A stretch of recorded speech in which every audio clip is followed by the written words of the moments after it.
Paz e graça seja na vida de todos. Continuando no nosso estudo no livro de Êxodo, e como eu tenho dito, temos aprendido tanto, e essas coisas foram escritas para que pudéssemos aprender com os erros, aprender com os acertos e seguindo, aprendendo. O capítulo de hoje, o capítulo 17, nós temos dois acontecimentos neste capítulo muito importantes. O primeiro, a água que jorra da rocha. E o segundo, a vitória do povo de Israel sobre os amalequitas.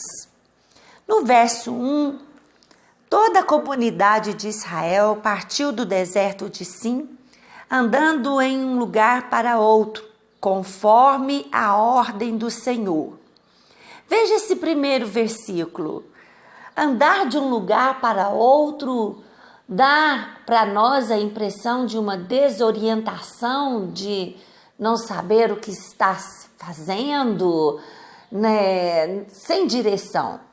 Mas aqui diz que eles andavam de um lugar para outro segundo a ordem do Senhor. Mais uma curiosidade para nós, do Egito, do Mar Vermelho, ali, da travessia do Mar Vermelho até a entrada em Canaã, esse trajeto, da maneira como eles estavam viajando, acampando, ele deveria ser feito por volta assim, de uns 30 dias, por causa da direção de Deus.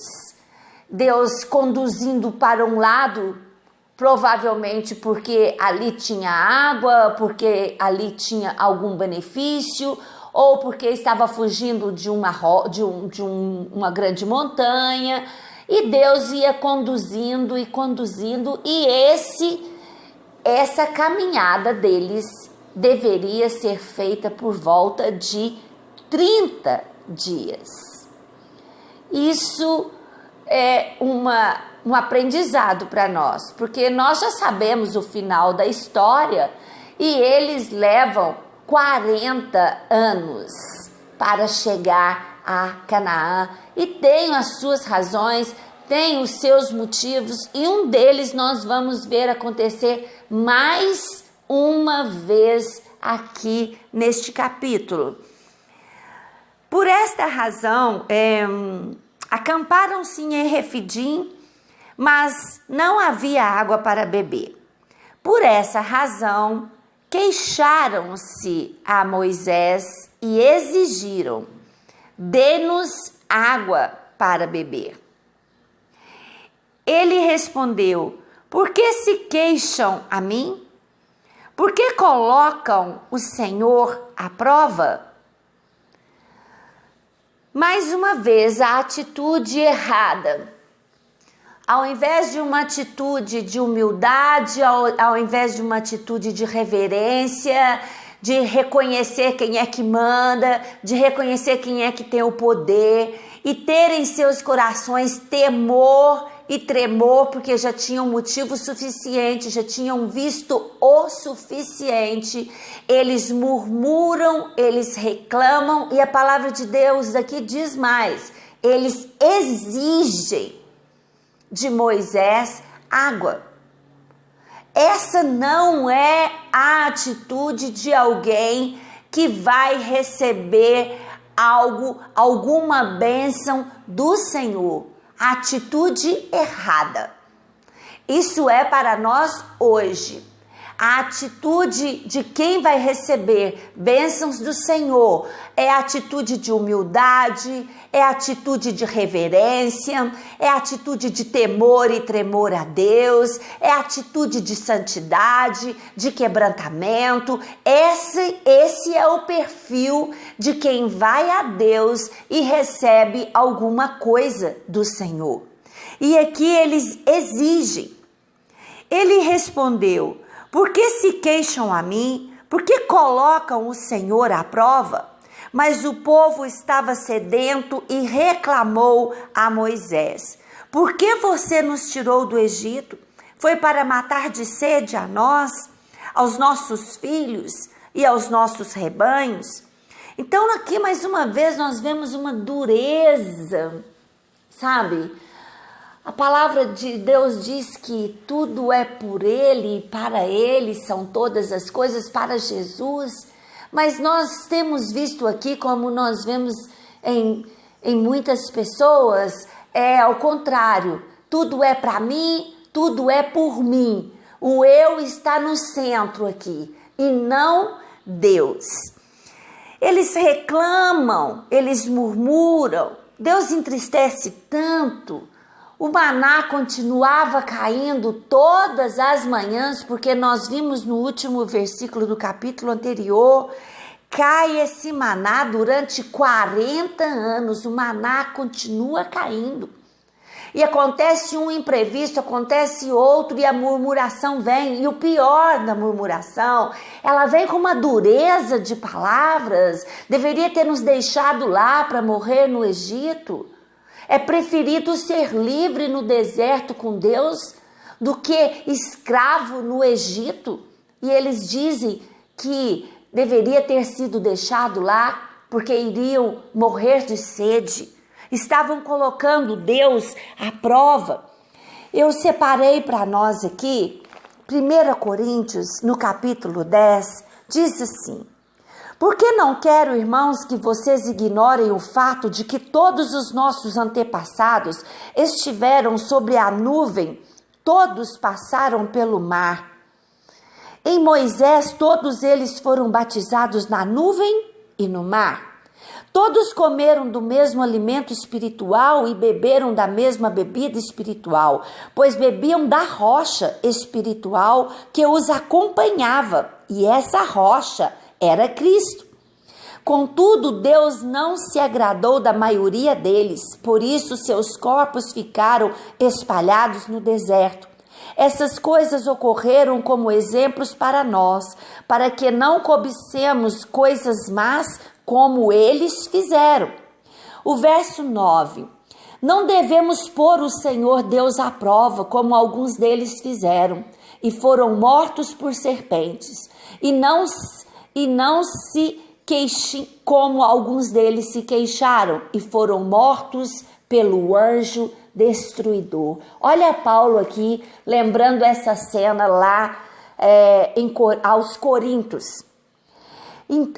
Então aqui nós temos essa situação e então Moisés clama ao Senhor. Moisés sempre na atitude certa, ele clama ao Senhor: que farei com este povo? Estão a ponto de me apedrejar, disse o Moisés ao Senhor em oração. Respondeu-lhe o Senhor: passe à frente do povo, leve com vocês alguma das autoridades de Israel, tenha na mão a vara com a qual você feriu o Nilo e vá adiante.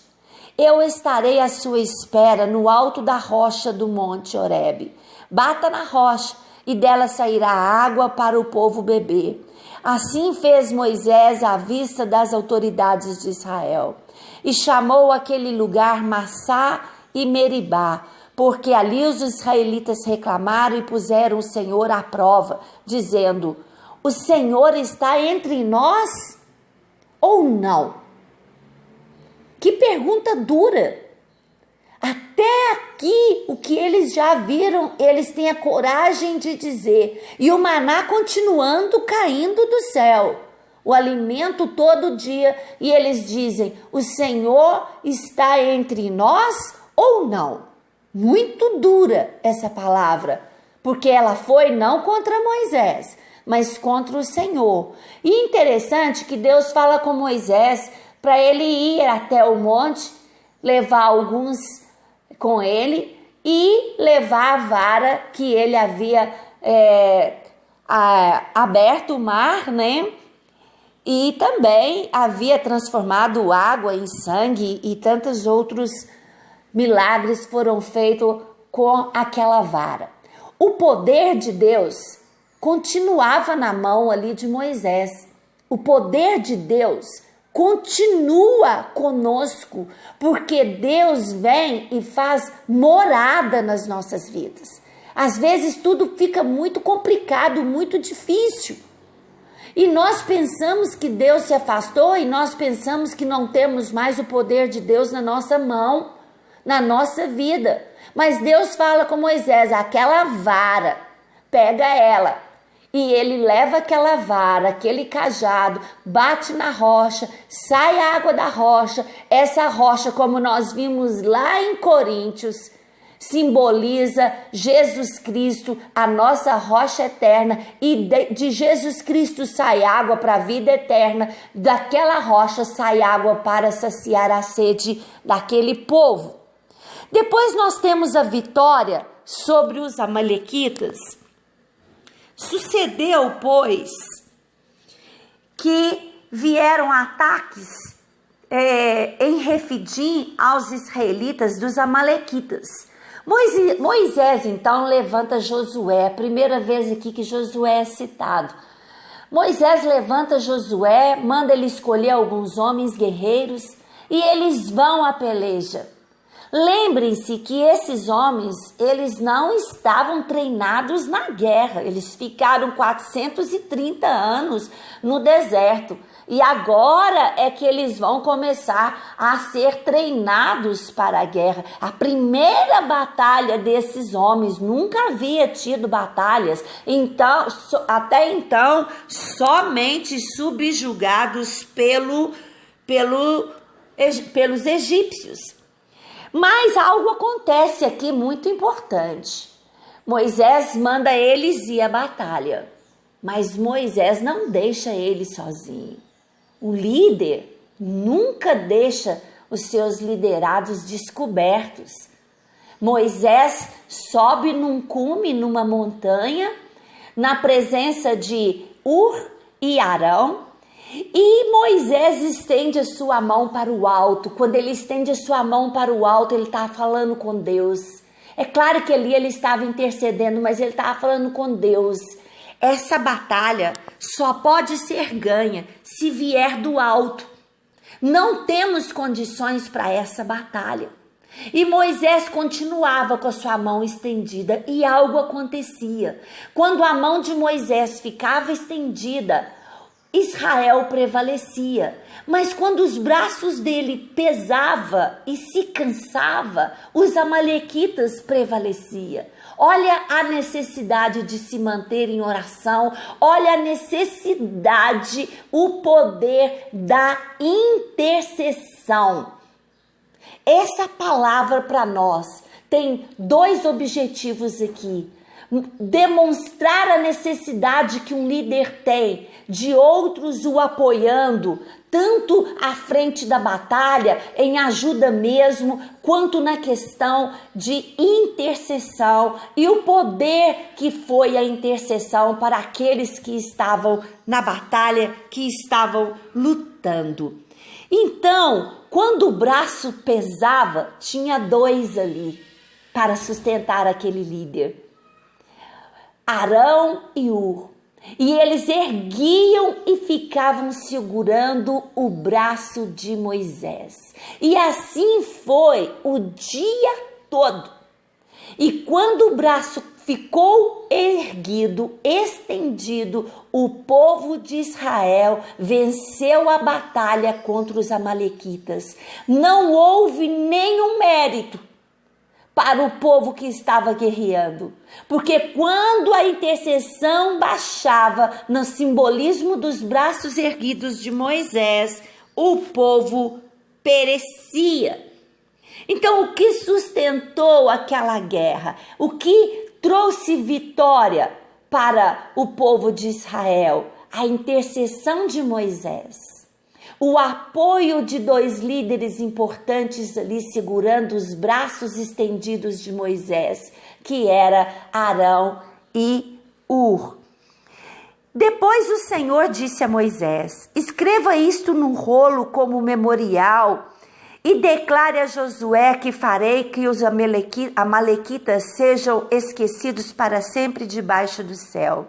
Moisés construiu um altar e chamou-lhe: O Senhor é minha bandeira. E jurou pelo trono do Senhor: o Senhor fará guerra contra os amalequitas de geração em geração. Deus sempre quer um memorial. Deus sempre quer que a gente se lembre, que a gente continue contando o testemunho. E assim foi para nós essa primeira guerra contra os amalequitas. E Deus ficou tão feliz que ele falou: nunca mais vai haver vitória dos amalequitas contra o povo de Israel. De geração em geração, os amalequitas vão perder a batalha. E outro detalhe aqui: o Senhor é chamado de construiu um altar, Moisés, e chamou: o Senhor é a minha bandeira, o Senhor é a minha causa. É por essa causa que eu luto, é por essa causa que eu me dedico, porque o Senhor é a minha bandeira. E o Senhor, sendo a minha bandeira, essa bandeira estando estendida, todos saberão: esse é o Senhor de Israel. Aquele que destruiu o Egito, que destruiu os inimigos de Israel, que tirou água na rocha, que sustenta o povo com maná, que com as mãos estendidas os inimigos caem por terra. Essa é a bandeira que é estendida ali de Moisés e do povo de Israel, e é a minha bandeira e deve ser a nossa bandeira. Amém? Que Deus abençoe cada um em nome de Jesus.